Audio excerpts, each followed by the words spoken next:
মাশাল্লাহ, আজকে সকাল সকাল নিজের গাছ থেকে একদম পাকা পাকা কতগুলো আম কুড়ালাম।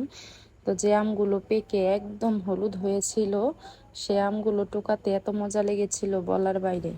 আসসালামু আলাইকুম, কেমন আছেন সবাই? চলে আসলাম আজকে সকাল সকাল, ঘুম থেকে উঠে দেখি অনেকগুলো আম পেকে একদম হলুদ হয়ে আছে। তো আমি আমার হাজবেন্ডকে ডেকে এনে দেখালাম যে দেখো কতগুলো আম পেকে আছে, সেগুলো আমাকে পেড়ে দাও। তারপর সে পাড়ার জন্য কিছু পাচ্ছিল না, তাই একটা ঘর পরিষ্কার করার লাঠি নিয়ে আমগুলোতে টাচ করতে আমগুলো ঝরে পড়ে যাচ্ছিল। আমগুলো এত পেকে গেছিল।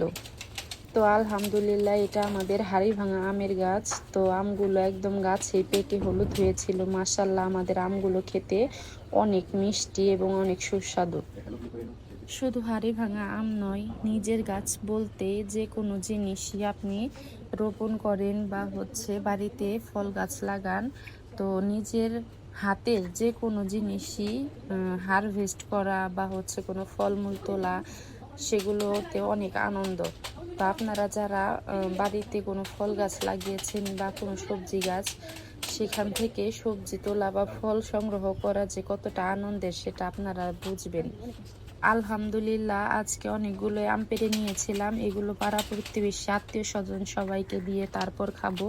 সবাই আমাদের জন্য দোয়া করবেন।